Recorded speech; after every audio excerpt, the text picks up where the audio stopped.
Hey, what's up, everybody? Welcome to another episode of the Cigars and Everything Else podcast. Hey, we're in episode 91 today. My name's Jared. I got Denzel with me. Hey, man, come on, man. Are we recording or what? Yeah, we recording, man. Let's go. Oh, okay, man. Well, look, 91, right? We got to figure out who episode 91 is honored to. Who wore jersey number 91? Oh, man. Jersey number 91. Mm-hmm. Special guy from Detroit. Come on, man. Special guy from Detroit. Detroit just had the draft, NFL draft. So shout out to Detroit. Great city of Detroit. And this guy's a legend, Hall of Famer, hockey player, Sergei Fedorov. Man, I don't want to give it to him. From the Detroit Red. I don't want to give it to him. No. I know, but real talk. And I don't know if we did this for number 10. But we weren't doing it back then. So this is a lot of people got left out. So he can definitely get it. I'm just messing around. But shout out to Hockey Town. Shout out to Detroit Red Wings and Fedorov. I was a fan, and you were too in the 90s. You were wearing it. Yeah. But I don't want to give it to him. I won't think about him, to be honest with you, man. I know who you're talking about. I don't want to give it to him. But none other than the worm. The worm. Where you claim him to? Of course. He got rings with Detroit, don't he? His coming up was in Detroit. So yes, we claim Dennis Rodman. He was 91 with the Bulls. Okay, we're gonna have to put the Bulls jersey on Rodman. I get it. Yeah. I get it. The 10, Dennis Rodman, Pistons, and was he 91 with the Lakers or was he 10 with the Lakers? I know he was 10 with the Spurs. Who was he with the Lakers? That's a good question. I think he was 91 with the Lakers. I think that's when he first rolled 91 out. No, he was 70 something. No, he was 91 with the Bulls first, but what did he? He was 73 with the Lakers. 70, yeah, there we go. 73 with the Lakers. How did we miss that? Did we miss something for 73? We couldn't have. Probably did. He wouldn't have deserved it though, man. The 73 worm won't the worm. You know what I'm saying? Like not the Lakers worm. That wasn't it. That wasn't the one. Nah, man, it's definitely 91 is the Chicago Bulls, Dennis Rodman, and I'm honored to have him be the guy for this episode, man, because truthfully, he's greatest rebounder of all time, one of the greatest defenders of all time, and definitely one of the greatest hustlers, and gave the most effort out there. It was hard to outwork Dennis Rodman on a basketball court. You was not going to outwork him. You weren't going to outparty him. You weren't going to outwork him on the court. He was going to do all the things that nobody wanted to do on the court, plus some. Yeah, plus some. And the crazy thing is, like, he could score when he wanted to. He shows sometimes like he can get the ball in the hoop. He can pull up a shot, hit a three, little putback, little dunk. You know what I'm saying? A little mid range. Worm had all those. A little tip in and then go high step back down the court. Yeah, celebrate. Oh, high step run. Yeah. Worm will get you about 10 a game, man. 10 points a game off dirty work. Like, just little putbacks and stuff. 10 points off of dirty work and 22 rebounds. Yeah. And get Karl Malone hell. Yeah. That was the funnest part to watch right there. In the mix. You know what I'm saying? Like, yeah, just get under Karl Malone's skin. I love that. Go ahead. Get him, Worm. Get him. Get him, boy. Shoot. Hey, man. Hey, that's that guy though, man. He's one of those legends that still remembered, but will never be really given his flowers maybe the way he needs to because he didn't have that offensive bag that people like to see nowadays. But real hoop fans, we know. Oh yeah, and he got his nod for the Hall of Fame. So shout out to the Hall. They got that one right. Yeah, you got it right. Most definitely. All right, y'all. So look, let's get into these cigars, man. This week, I know what I'll be smoking, and it's definitive. I'm going to be smoking a La Aroma de Cuba. Pasion. Let me pull back on the P. Which one is this one? My plosives might be hitting the mic a little too hard. Pasion. There you go. Bam. Okay. Get it. You kind of see it. Maybe if you took the plastic off, we can see a little bit better without the Take that glare. cellophane off. Let me get my face out the shot, and there she goes. Nice little lady on there.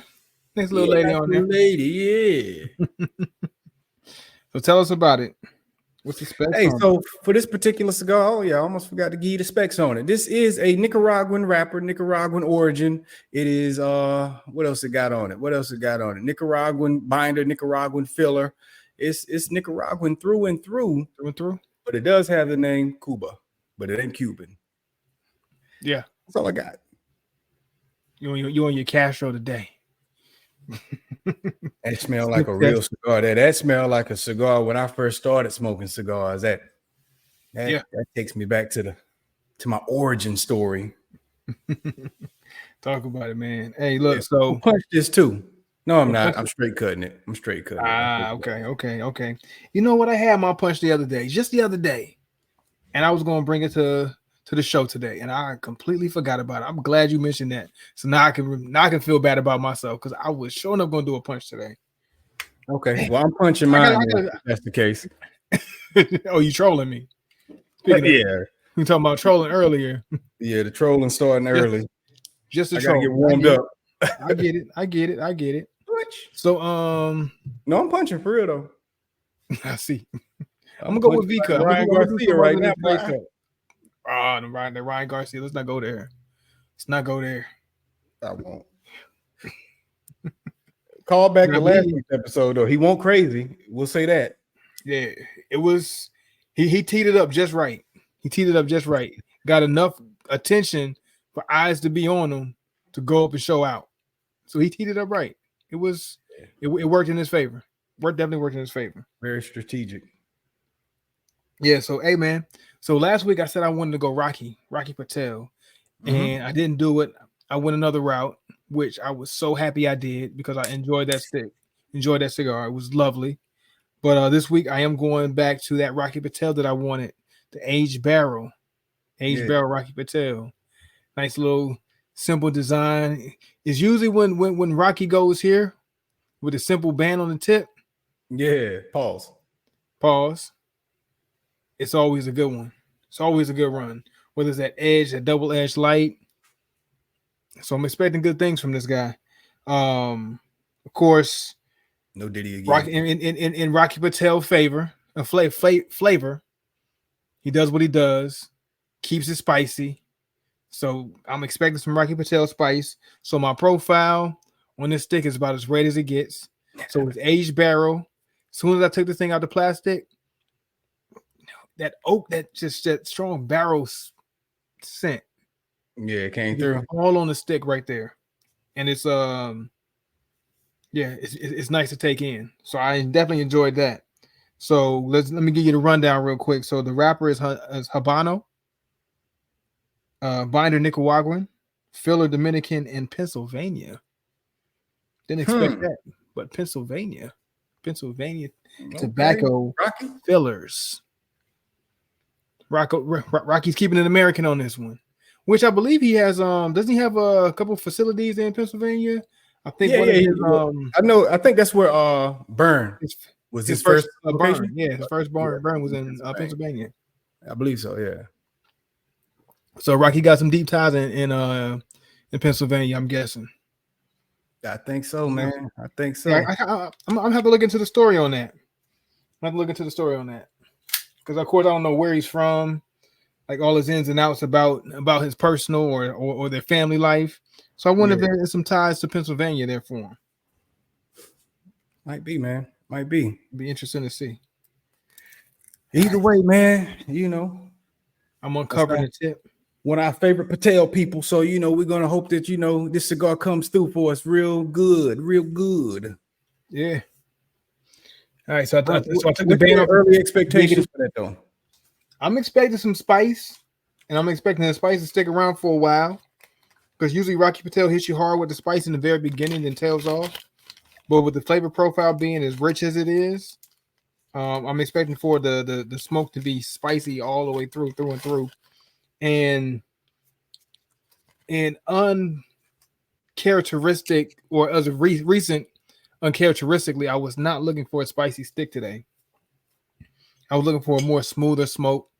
I had a long week this week, and I wanted something to kind of just, to be mellow and chill and relaxing. So it's not exactly what I was looking for this particular smoke today. You know how sometimes you just have a vibe for something. You want something sweet. You want something with some spice. Or you want something with some smooth creaminess. So I was hoping to have something smooth and creamy today. And there's this nice, cool, easy vibe. Kind of like that Fuente type of feel. Yeah. But, we're going to go with the spice today. Rocky Patel spice at that. What about that barrel, though? What you think from that barrel? What's your expectations? Something smoky, something oaky and smoky. Possibly a little bit of sweet undertone. You expect them to do it as well as some of your other ones that became more favorite ones for you, though? As far as like the barrel, cured ones, probably so. Yeah. I can see Rocky Patel doing it very well. I haven't had any aged barrel type of stick from Rocky Patel, not that I know of. So I'm expecting this one to be somewhat in line with what I've been smoking, plus that Rocky Patel quality that we usually get. So I'm expecting something good from it, something nice. That's crazy too, because as much variety as he has, it's interesting he never dabbled in that as far as we know as of this point. You know what I mean? Because it seemed like that would have been something he would have jumped on board with pretty quick. You know what I'm saying? But I had your own. Yeah. This is the first time I've seen this one, and that's why I grabbed it when I was looking through and I wanted some Rocky. I was like, I haven't seen this one before, and it's not a flashy band that he's been doing lately. The Convictions, all the anniversary ones, the 55s. He's trying to grab that attention with the bands. He said, let me go simple, just like the Edge, and maybe give you something smooth with this aged barrel oak feel. So that's where I'm at. Off of first puff,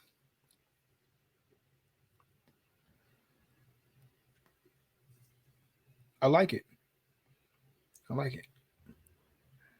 I'm getting hit with major spice right off the bat on this right here.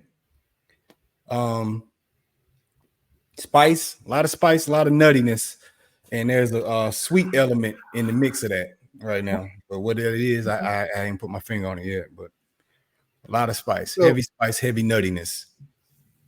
So let me give you a little background of this real quick. So this is last year. This was released last year. So it says last year Rocky Patel released a brand new creation that redefined his legendary Edge cigar line. So just like an Edge fashion, I'm guessing this is in correlation to what he does with the Edge. So it let's see, complex flavors of the Edge with a smooth oaky taste, achieved by aging in American bourbon barrels. So that's what we got with this aged barrel right here. So it's an Edge, aged in oak barrel. Hey, that ought to be all right though. Why you describing that? Because Edge was always one of them cigars. You know what I mean? So and then you just add a new layer to it. You know what I'm saying? New layer, And so far so good. That ought to bust at least a 4, at least even. Just off the description, but we'll see. We're gonna see. It's smoking really nice right now. It is real nice. You can tell it does have a harsher profile, a little more oomph to it. Not necessarily spice, but just oomph. Yeah. You know what I'm saying? So I think that's where the high on the profile is. Not necessarily the spice, but just that punch of a cigar, that punch of tobacco. Let me show you a little something, man, because this is usually you. I got some Denzel action going here, and I'm well on my way to some Denzel action. You got some ash right there, no ash right there, so it's coming too. I'm right behind you. Boy, we too grown for this, man. This is a thing, man. We 91 in, and we still doing this stuff. 91 episodes in. And Burns still bad. Come on, man. That's a minimum of 91 cigars, man. Not to mention what happens in our personal life, but a minimum of 91. Y'all been here with us, and we still got bad burns. Hey, man, that just lets you know we keep it real. We just two brothers that love cigars, and we just gonna get it. We just get to it. We just get to it. We try to toast our cigars, you know, saying the right way and treat them the right way. But hey, look, we just like to get to it. Oh yeah. And I think that's what it is for me. I get a little impatient. You want to puff my cigar, like you start smelling it. Let's get to Ready it. to jump in, huh? Mm-hmm. Speaking of jumping in, Yeah. we're gonna jump into this first everything else topic. Yeah. So man, I'll be seeing some things, right? And I'm sure you have too. Honest work, honest hustle. I don't feel like it gets respected enough in this day and age as it once did. You know, from our generation and generations past. I can even say up to our generation, that's kind of where things kind of slow down as far as respecting the honest hustle and that honest day's work. Right. You know, to where we look at it as like, I can't do that. I can't do this. You work there? Nah, homie, that ain't it. But back in our parents' day, grandparents' day, just getting up, grabbing your lunch pail and going to work, whatever gig it was that you were working it. And it was respect, Right. with hats off to that man that's working or that lady that's working and getting to it. You know, it didn't matter what it was, whether you were bagging groceries at the grocery store, you were in the back of the garbage truck, sanitation worker, you were getting to it, janitors even, you know, or if you were in corporate, if you just had a gig, you were getting after it and you were getting an honest living and you were bringing home a paycheck to take care of your family. We respected it. We respected it. But now I feel like it gets frowned upon to see people just working day to day. You know, how are you feeling about that? And we can take it on a deeper level when it comes to like these celebrities and people who have to move on in their career from one status to another just to keep the lights on. Well, you mentioned, you say you think that goes back to our generation. You feel like we started that? I do. Okay. And I'm going to say it from my standpoint, my perspective. Uh-huh. And hopefully nobody judges me for this. But I remember when I was in high school and graduating high school, getting into college, I had jobs in mind that I would be willing to do, but certain jobs that I didn't want to do, like working fast food. And that's where most of the young people, they start their work experience with, is working fast food. But I had in my mind that I never want to work fast food. I don't want to work a fast food line. I don't want to work a drive-through window.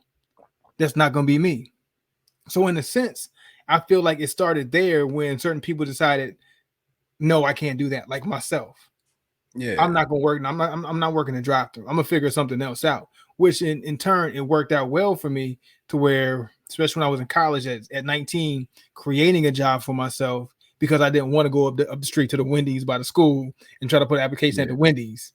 But I was willing to put an application in at Blockbuster so I can get a job at the Blockbuster or something, you know what I'm saying? Or the Family Dollar. I was willing to do that, but I wasn't willing to do that. When we started drawing lines and saying what we will or won't do, I think that's where it started. Okay. I mean, that's interesting perspective. I can see that. I didn't initially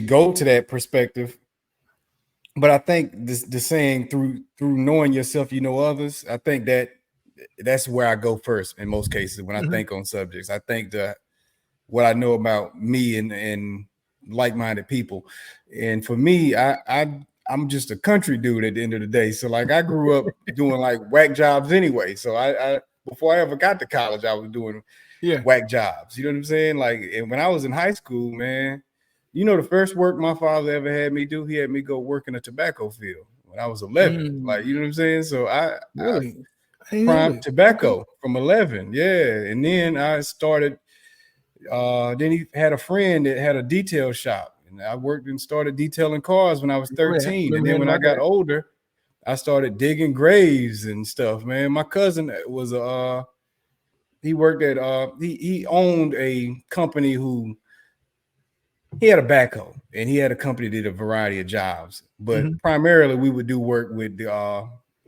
funeral homes in the area. We would dig the graves, put up the tents, and sometimes we would have to dig up graves, and we also put down people's sewage line and stuff like that. They septic tanks. We would put in septic tanks. Mhm. So I was doing all this stuff as a kid. Like I was working in graves and crap pots. You know what I'm saying? Basically, man, we would go in there and people's septic tanks bust open. It'd be stank everywhere. You know what I'm saying? Because that's where nothing but they dookie is at. So that was the work I was doing all the way up into a certain age. So for me, it was just I never thought nothing of it. I never worked fast food, but it just worked out that way. My parents always had other opportunities set up for me in the area, so I just did that stuff. So for me, it was just kind of like work is work. Go get $1. But when you put it that way, it's like, okay, I can see that though. I can see that. I remember people making comments like that, and people started clowning people, and even in the 90s about working fast food. So there was that stigma there. When you remind me of that. I never clowned anybody who worked fast food. You know what I'm saying? I always respect anybody who worked, but it's just something I never saw myself doing. Yeah. And you know me, I don't mind going to work. I don't mind going to work with my hands. I don't mind spending my time breaking my back. But it was just something about that job I did not want to do. And you know what I'm saying? Like even for somebody who has an ethic to work, and me still drawing a line. Yeah, that's why I feel like it started somewhere with us. Yeah. I can get that. Things start becoming more convenient, and we start being able to create our own jobs and doing what we want to do. We don't feel like we have to do what we have to do. Right. To get that I get it. Because I'm at a stage now where I'm like that. So I get it. You know what I'm saying? I can understand it. Like, I'm not going to just do any work at this point in time in life. It's just like, all right, I feel like I'm halfway done with life. I deserve to not have to just go do anything. Like, you know what I'm saying? So I should have my pick of what I want to do at this point. But but the scary part is like, is we're at that point of working over 20 years, almost 30 years of working to where we are at that point now, where we can have that say. But you got kids who are 15, 16, 20 years old talking about what they're not going to do. And their list is a lot longer than mine. Yeah. I literally had one thing on my list I said I wasn't going to do. It was work fast food. You just didn't want to be cooking. Else? Yeah. I just didn't want to be. I didn't want to be wearing a Wendy's uniform, jersey, or whatever they call it, or McDonald's joint. I didn't want to do that. I didn't want to wear the the brown shirt with the whatever. I just didn't want to do that. Right. So that was my one list, or my one item on the list. But now with these people that their laundry list, their list is like a laundry list of just a bunch of jobs that they just won't do. UPS, sign me up. Post office, sign me up. Whatever it is, we got to work in a warehouse, factory, whatever. Work in the lobby or at a hospital. Sign me up. Yeah. Hey man, how you get that gigs? Hook me up with it. Right. Yeah, I done worked in factories and stuff like that before, man.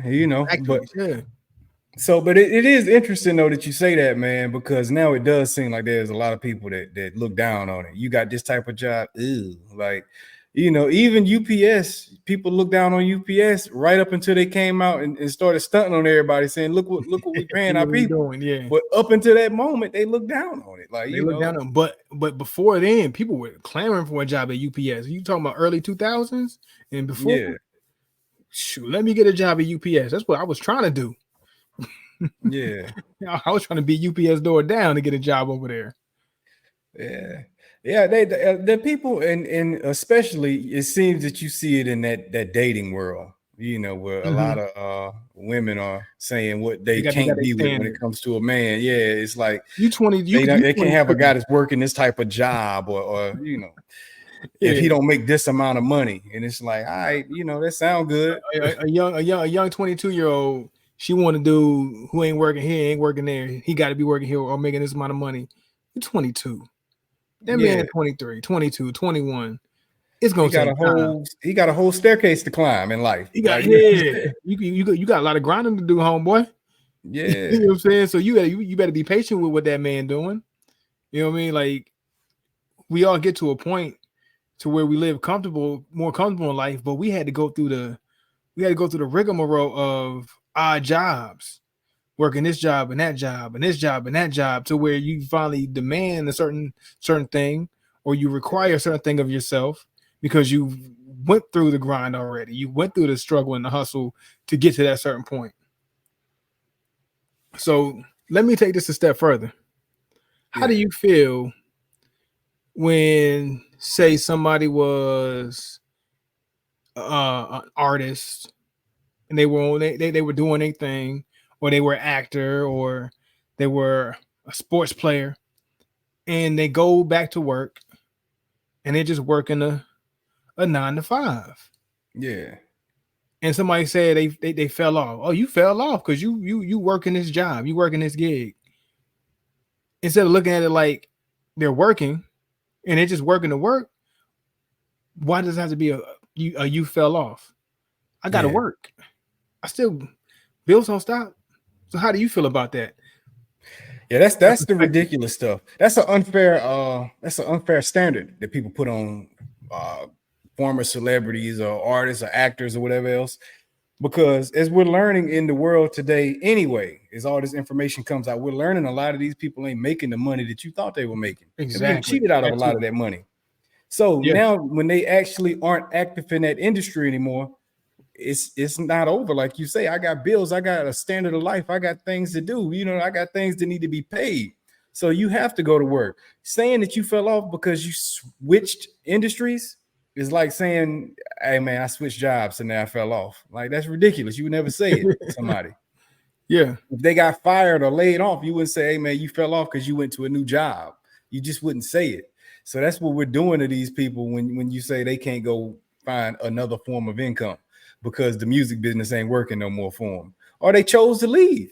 You never know. A lot of people dealing with bad contracts. They just choose, hey man, I'm done with this. This is some bull. I'm done with it. And they should be entitled to do it. Just because their story hasn't been told and you don't know why they not making records no more, it don't mean that they, that they had to fall off. It could have been an actual choice. I seen some stuff in this game. I'm out. Like, you know what I'm saying? I'm done with it. Yeah, I don't need to be a part of that, or the game ain't what I thought it was going to be, or these snakes are reaching in my pocket and taking my money. I'm doing all of this work for them, and I'm seeing this, and they seeing that. They getting rich off of me. No, you ain't not no more. You ain't getting rich off of me no more.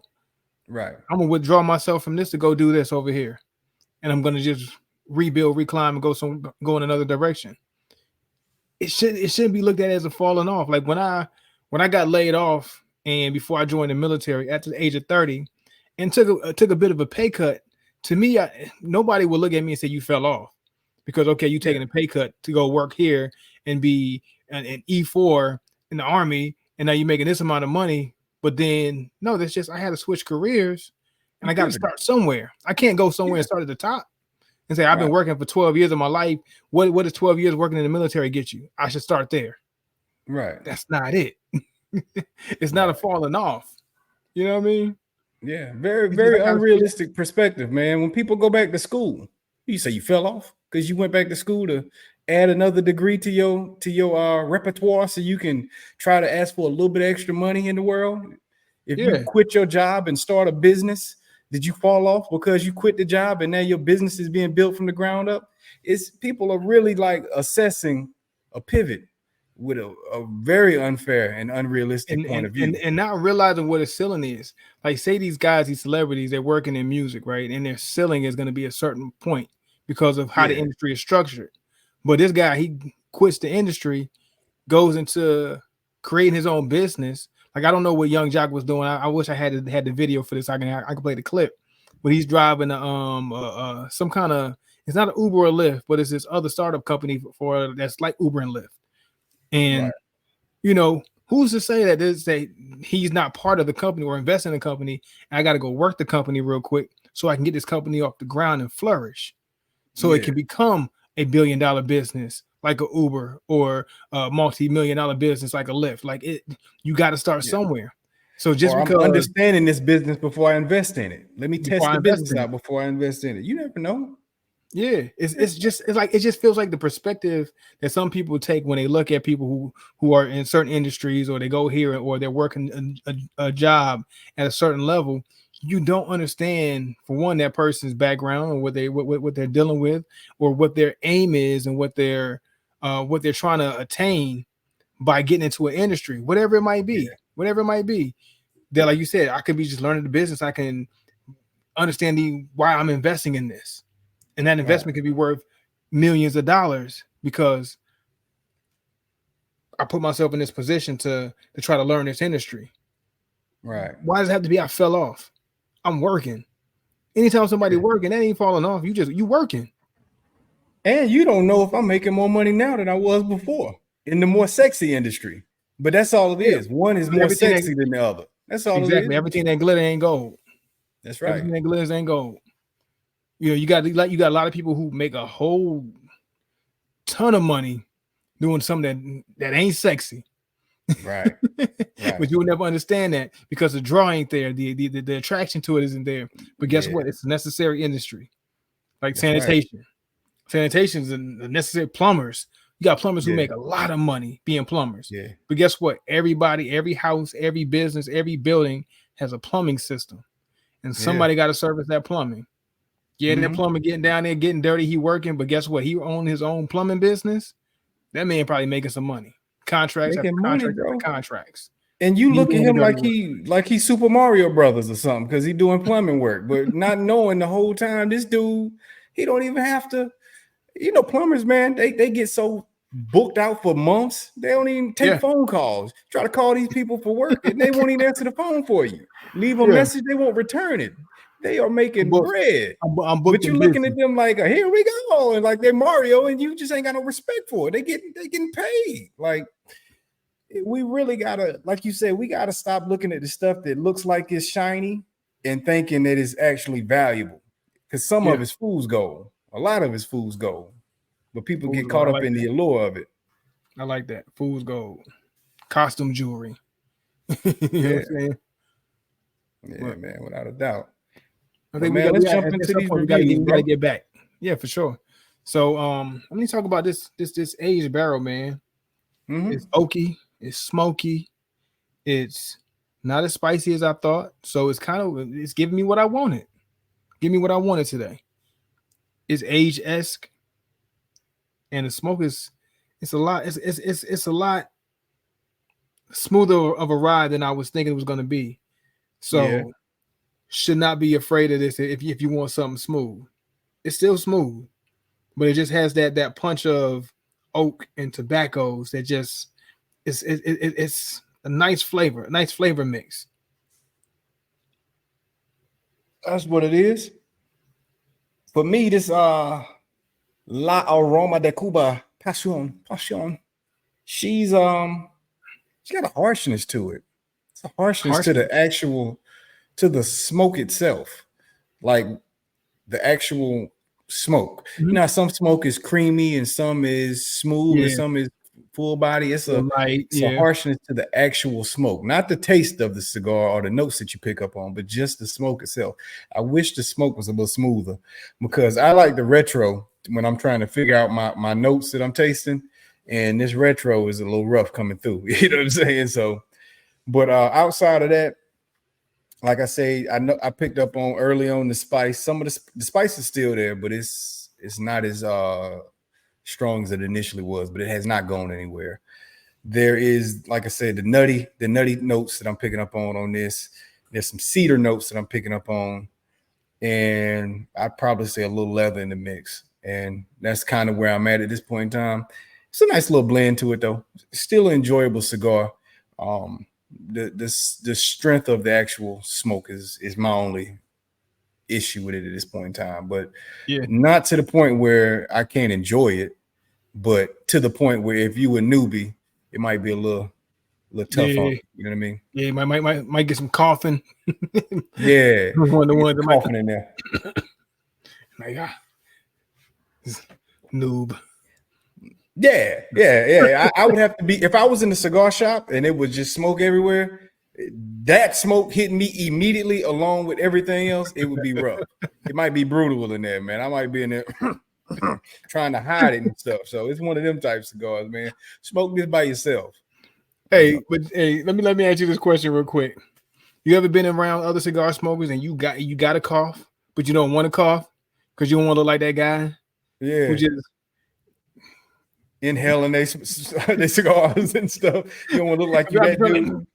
You're like, yeah, I'm good. You know what I'm saying? Like, I know I can smoke these cigars. I've been smoking these cigars, so I shouldn't feel Insecure about it, like you gotta prove if yourself. if I gotta let off a cough, I'm good. But still, it's something in the back of my mind that say, don't cough. You better hold that in. Not in this environment. Don't do it. Not in this environment. Not around. It'd be like that. It'd be like that. I'm the same way. The cough can be unrelated to the cigar smoke, but you don't want to let it out. Like, just because the perspective or the illusion or the idea of. Yeah, they're gonna be. Like, they don't think I took it in and couldn't handle it. Oh, he can't handle it. He can't handle it. Who is this guy? Nah, man, I've been doing this. Yep. Hey, man. So NBA playoffs are in full swing. Full swing. And there's a certain team. Not to mention the playoffs, but the play-ins first, and then the playoffs first. Now we in the playoffs. I think that play-in stuff is stupid. We ain't never talked about it, but I think it's stupid. It's let the top 8 go in, man. Why we gotta have a battle for the last 2 spots? Like, you know what I'm saying? Like, if they ain't getting, if they record didn't allow them to get in, it didn't allow them to get in. Like, yeah. Why are we affording teams that didn't earn it historically based on give them a second chance to knock off a team who their record rightfully so throughout the season got them where they needed to be? That's it. Yeah. It got them home for the summer, but instead you give them another shot. Why? So the first and second seed can get an easier game by going up against the 10th and 11th pick. I mean, it's 10th and 11th seeded team. Yeah. Or 9th and 10th or whatever. You know, it's like, come on, man. It's crazy. It's madness. I don't understand it. I don't get it. Like, I never hated it, but I never really understood it either. Like, why do we need it? Unnecessary touch. Yeah, it's unnecessary touch. Unnecessary. Yeah. But however, but the Lakers, they made it to the play-in. They're in the playoffs. And they ain't looking too good, man. The playoffs, by the way, are very interesting this year. First time in a couple of years that I'm invested in the playoffs. We got and the good thing is, there's a lot of teams that you don't usually hear in the playoffs. The Pelicans are they still in there? I think they're about to get out. They about to get put out. But the Pelicans, they doing their thing. They actually made it there. They made some interesting games. Minnesota, Anthony Edwards, Cat, those guys, they doing their thing. It's been some fun playoffs to watch, but it hasn't been fun for the Lakers. Hasn't been fun for LeBron. They down 0-3 right now. The GOAT 0-3. Go down 3. Somebody's GOAT is down. The GOAT couldn't get a dub. Can't get a dub. Oh man. Can't get a dub. And more interesting, in the post-game interview after the Game 3 loss. Hold on. I gotta wrap my mind around this first. The GOAT. In what season is this film? 19? Season 19? What round is this? First round. The GOAT about to get swept in the first round? First round. In his 19th season? Round. Big GOAT. Dang. Big GOAT. Because his numbers is better at 39 than the other GOAT. Jordan's was. Yeah, no. 39, right? Yeah. He playing at a higher level. Because he didn't retire, right? He didn't retire for like 3 years and come back on the scrub team, did he? Nope. He's been with this team for 3 years? 3 years now? Yeah. Maybe he's an important piece, right? Important piece. You had this team that you've been cultivating for so many years. And this is your squad, this is your team. You playing better than Jordan was at 39, coming out of the office. Man, this is crazy, man. I can't believe this is happening. So what did LeBron have to say about all this then, bro? Because this is shocking news. So LeBron has a long face this night. You know what I mean? It's just it ain't looking good for him. And he goes into explain. I can't remember the exact question that the reporter asked him, but he's going through this whole explanation about players wanting to give it their all, and you can't make a player be the greatest that they can be or whatever. If they just want to be whatever they want to be, they can be that. And it's okay because why? It's just basketball. It's just basketball. And he ends with that statement that it's just basketball. Just basketball. Basketball guys. It's just basketball. Basketball guys. Man. Well, that boy looked defeated. That's the face of defeat. Defeated. And I've seen that face on him a few times. That ain't the first time I seen him look defeated. You've seen it early in his career. You've seen it midway through his career. You've seen it at 3/4 of his career. You've seen it at all stages of his career. You've seen that face before. You've seen that demeanor before. You've seen that defeatedness in him before. I don't know if that's a word, but defeatedness. You've seen that in him before. And that's that face he had right before he left Cleveland the first time after Boston got done putting the flip-flops on him. Or got embarrassed by Dallas or got embarrassed by San Antonio. That's how you look. But it's like, hey, man, it's just basketball. It's just basketball. Which I get. It is just basketball. It is just basketball. Know what I mean? It is just basketball, but it's just basketball that you have players who get paid millions and millions of dollars to play the game and entertain. Mm-hmm. And I don't care what it is that you're doing. If you're getting paid anywhere upwards of 6 figures or higher, you're given a job to do. I want you to be the best or the greatest at it that you can be. Because we're paying you, or you're being paid and you're being invested in.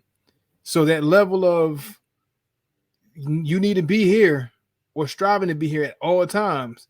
Now we get people have different skill sets and different abilities, and people got different ceilings, but you better reach that ceiling. That's how I feel. Whatever your capabilities are, you better maximize it. You better maximize it. And I shouldn't expect anything less, especially if I'm the GOAT. But it's just basketball, bro. I'm not passionate about this. It's just basketball. It don't matter to me, man.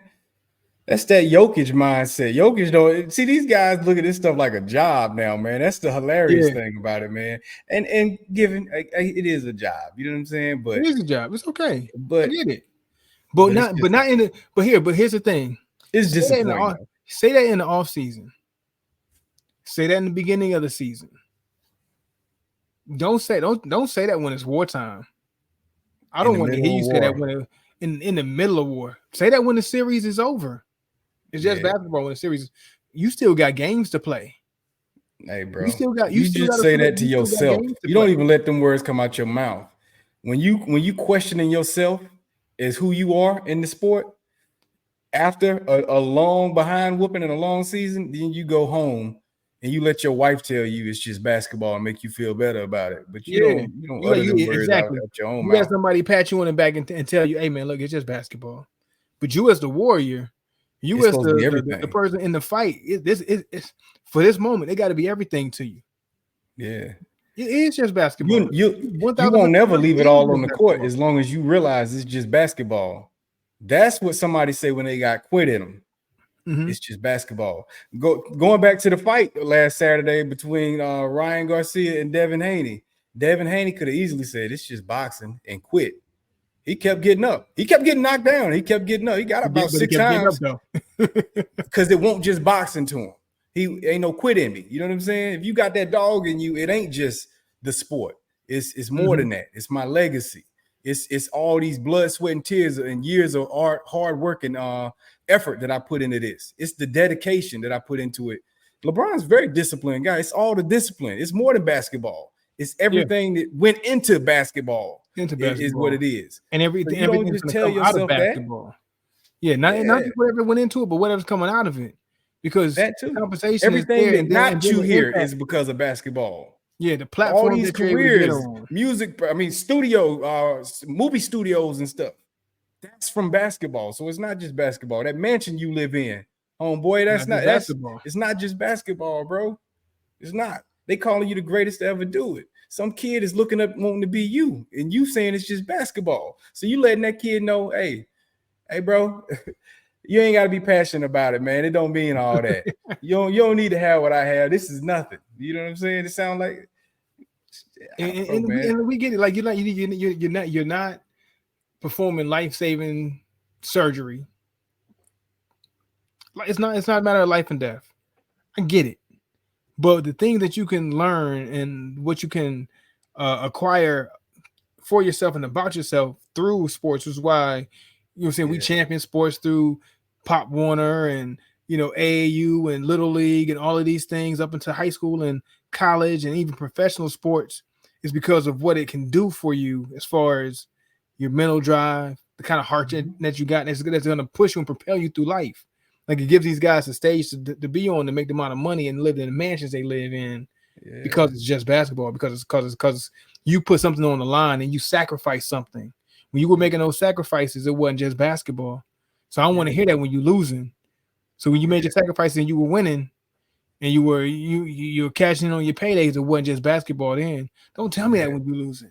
And me as your teammate, if I'm your teammate and I'm just coming into the league and I'm trying to figure out a way for my family and I'm trying to get to a certain level of stability for generational wealth, generational stability, it ain't just basketball. I don't want to hear you tell me it's just basketball. Right. I don't want to hear, not you, maybe the 15th man on the roster, the one who don't even travel with the team. Maybe you can tell me it's just basketball, but I don't want to hear that from the top. Yeah, not from the top. Not from the top. You set the wrong tone, man, because ultimately it's definitely more than that. When your body is going through what you're putting your body through all season long, and especially a guy like him who's done it for all these years, to just dismiss that, you're dismissing your own work, your own effort, your own history, and all that you've given to the game. You're dismissing it. You're dismissing all that anybody before you ever gave to the game. And ultimately, all sports are a beautiful metaphor for life. So it is. It shows teamwork. It shows how not giving up and what you can achieve through not giving up. It shows coming from the bottom and making it to the top. You know what I'm saying? That mountaintop. It's a beautiful metaphor for life, man, when you think about it. You know, and shows what teamwork can do when we unify and come together for a common goal. And for you just to be like, all right, nah, none of that matters. It's cool. Yes, it is it's just a game. You're right. But it can mean so much more. And you're missing that. You know what I'm saying? There's a bigger picture. There's a bigger picture, man. And hey, man, 23, 24 would have never said that. I mean, OG 23, not new school 23. You know what I'm saying? But the original. You know what I'm saying? That's the only one we're talking about. That's the only one we're talking about. It's the original. Michael Jeffrey wouldn't have said it. Kobe Bean wouldn't have said it. I don't think you'd have got that out of Magic Johnson, Irvin Magic. You wouldn't have got it out of Larry Bird. You wouldn't have got it out of Isaiah. You wouldn't have got that out of Kareem. Lou Alcindor. You know, none of his variations of who he was. You ain't good. They just wouldn't talk like that, man. But that goes to where we are in the world today, man. We at a point where everybody just soft, man. Dudes is soft, man. I don't know how else to say it. That's soft talk. LeBron, shut that soft talk up, bro. Like, that's soft talk. Soft, man. I'm glad you said that. That's soft talk. That's soft talk. Because that's the thing that gets me is, like I said, if you said it in an interview after the season's over, somewhere down the line, he's like, it's just basketball. We do this and this and this and that, and then have some other context around it. But in the middle of the fight, bro. You in the middle of the fight. The bell rang. You sitting in your corner right now. In between games, this is you sitting in your corner, and you just saying it's just basketball or just a fight. You don't do that. Like you made the Haven analogy. If that man got to his corner and said it's just a fight, he would have laid down a long time ago. Mm-hmm. Wouldn't have went the distance, at least. After the first knockdown, he'd have quit. If Floyd Mayweather, when Shane Mosley kept rocking him in that fight, he said he pulled him in and told him in his ear, "You're gonna have to kill me in here." That sound like somebody that's just at a sporting event, or that sound like somebody that's willing to get off for something that matters to them? You gotta something gotta matter to you at a point. You know what I'm saying? Yeah. Like it's too much quit in that boy. That boy got quit in him. You know what I'm saying? And he always had quit in him. He always had quit in him. That's what confused me about LeBron, because you can tell there's times where there isn't any quit in him, and he wants to pull through. He wants to fight. He turns into a monster, and we see that. We see that on many occasions. But what doesn't make him my GOAT, what keeps him from being my GOAT is the fact that we've seen him with the quit in him. Even though I've seen your flashes of greatness, and that's what gets you number 2. That's what puts you at number 2. Because we've seen the flashes of greatness. Well, we've seen not just flashes, but we've seen the length of greatness. I'll give him that. Well, we've seen the length of greatness. Extended greatness along the way. Yeah. But we've seen the quit too. We've seen the quit. And I don't like that. Not for GOAT talk. No, not for GOAT talk. I'm down on that. I'm like that. I don't like that at all. That's what it is. That's what it is. You know what I'm saying? Earlier we made the comment about trolling. This is definitely some trolling going on for the LeBron fans because y'all soft as he is. You know, everybody get mad at number 2. Like number 2 ain't a compliment to LeBron. He's great, guys. You know what I'm saying? But all of this other little weird stuff, man, that's why some people just can't get with it. You know what I'm saying? Look, there was a time when Kobe was living, and a lot of people couldn't get with some of the stuff Kobe was doing until you start learning Kobe's mindset and understanding him a little better along the way after his passing. But that's what LeBron's thing is now. People see stuff on him, and they just don't. It don't coincide. Yeah.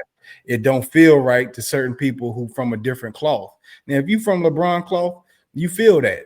Oh man, yeah, he should quit. He might as well. They won't go win. Leave him alone. Y'all got that in you, cool. You know what I'm saying? You feel that, but there gonna be some of us that just don't feel that way, man. We hear that and we go, ugh. And now Ron do some stuff, and I'd be like, ugh, afterwards. Like all the flopping, and he the biggest dude on the court. He's the strongest dude on the court. Yeah, like flopping around.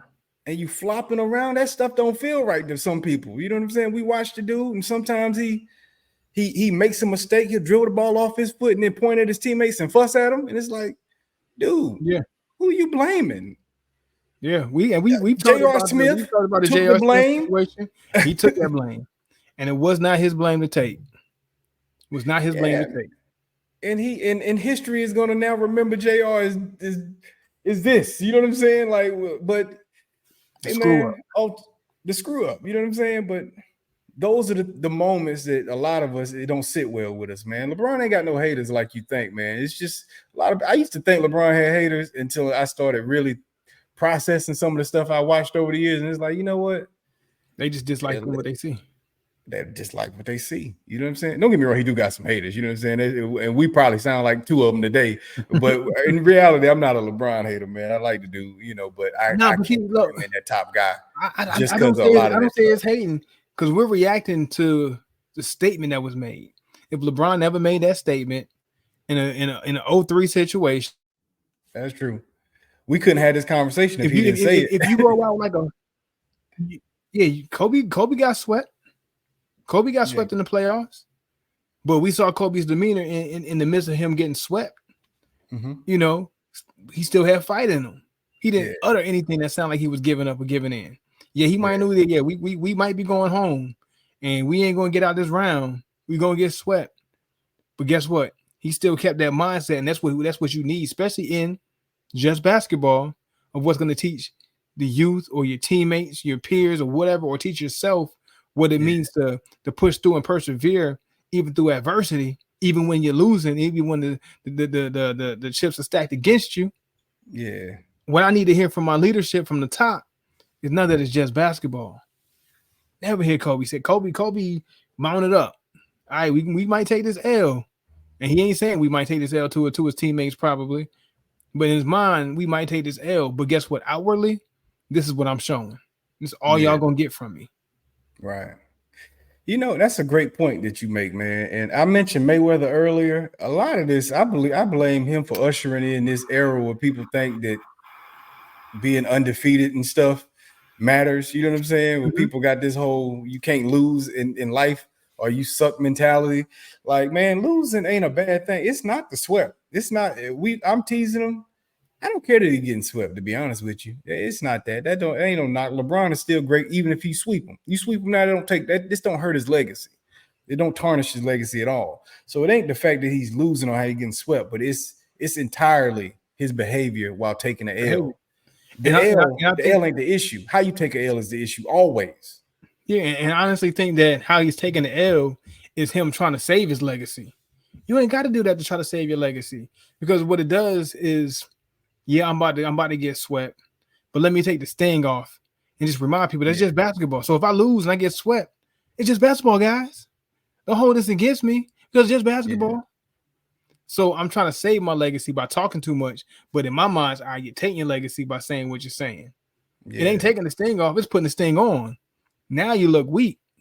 Now your legacy is being tainted. Yeah. Now, if you mount it up and say, "Hey, man, we about to go out there. Hey, win, lose, or draw, we're gonna give it our all. It don't matter." And I'm gonna get my guys rally together, and we gonna try to punch them in the mouth. We might get laid out, but guess what? We gonna go down punching. Yeah, we're gonna go down swinging. That's all you ever want. You want to just see the effort. That's all we ever wanted. We started the episode off saying Dennis Rodman was great. Part of the reason, effort. That's it, man. Yeah, man. Stop being soft. The soft era is among us. The soft era is among us. It's among us, man. Craziness, man. Let's look. Let's do these final reviews, though, man. Yeah, let me get the bad taste of it's just basketball off my tongue and get back to the subject at hand.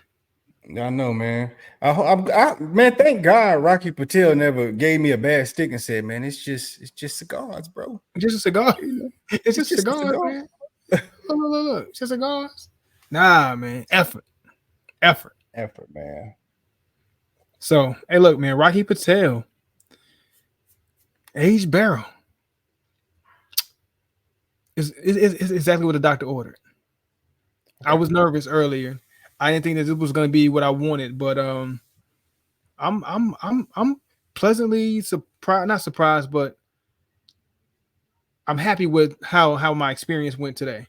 So finishing that first third, getting into that second third, spices were just slight but undertone. That profile was still bold because I feel like that oak barrel taste just kind of gave it that that kept driving the stick, but didn't make anything harsh, didn't make anything unenjoyable. All the notes came together very well with that oak barrel boldness that kind of just wrapped itself around everything. Had some cocoa in there, had light cedar, a little bit of leather, oiliness on the wrapper, a little espresso. I would say maybe I got like a hint of espresso too with it, which was good to boot. I think it meshed well with that oak too, that barrel oak taste. So very pleasurable to enjoy. So to rate this thing out of 5, I'm gonna have to get it up there, man. We're gonna have to say this thing is it's a 4 or 5. It's a 4 or 5. How I'm feeling right now, it's a 4 or 5. 4 or 5. This Rocky Patel is it's there. I might be a prisoner of the moment and just being wrapped up in what I was not expecting and giving me something of outside of my realm of expectation. But this bad boy is smoking nice right now. I like the flavors. The flavor profile is on point. Even with that oak barrel, like we talk about, we like that smokiness. We like that oak. We enjoy that from time to time. And you asked me earlier how it's going to stack up against the other ones. And I would say it's probably the best of the best. I think I had what was the other one I had in that same vein? It might have been a Fuente. Was it a Fuente? Like that. And that was up there too. And I think that was like a 4-4 or something like that for me. It might edge it out. Pun intended. I like it did. But intended. Yeah. it might edge it out. I like this one. I'll have to go back and find out exactly which cigar I was smoking that had that barrel taste, that smoky taste, and match them up. Or was it you that had it? It was one of us. I had a Cohiba, but I thought you had AJ Fernandez. That was last week. It was last week, right? Yeah, that was last week. Was that the smoky one last week? No. Oh, yeah. It might have been Arturo then. It might have been Fuente. I think it was Fuente now that I think about it. Yeah, I gotta go back into the stash and find out what we were doing. Yeah. Gotta go back and stash, find out which one it was, and then match these two up. This might be a standoff right here. Might be a standoff. This one is nice. Aged barrel. Rocky Patel, you did your big one with this one. All right, dope, man. 4-5, 4-5. For me, I got the La Aroma de Cuba Pasion. And for me, this cigar definitely started out with a lot of spice. Eventually, that spice subsided, scaled back, came to a nice little even spice that wasn't too over the top, anything like that. There was a lot of nuttiness on this cigar. There was cedar notes, leather notes on it. I would say I talked about the strength of the actual smoke. The smoke itself had a very strongness to it. I even called it harsh. It was harsh at a point, but it was definitely felt like more of a full profile as far as the actual smoke itself.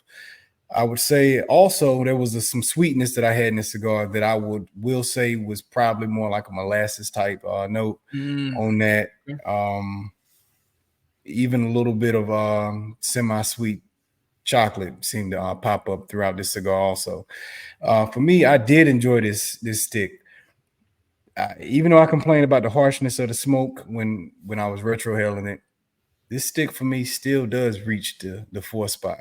So from 1 to 5, I go 4 on this right here. 4 even is what I'm going to rate this. This was still a very enjoyable cigar, especially for someone with my experience level with cigars. I still was able to enjoy it. A lot of what I was saying, I wish it was a little smoother, is preference, but it had nothing to do with the actual cigar. And it probably would have been harder for more of a novice cigar smoker. But for me, I was able to handle it, you know. And I would also say everything was good on it. I mean, good draw, good construction. The aroma of the smoke was good. So a 4 even is what I get is right here. The La Aroma de Cuba Pasion. De Cuba.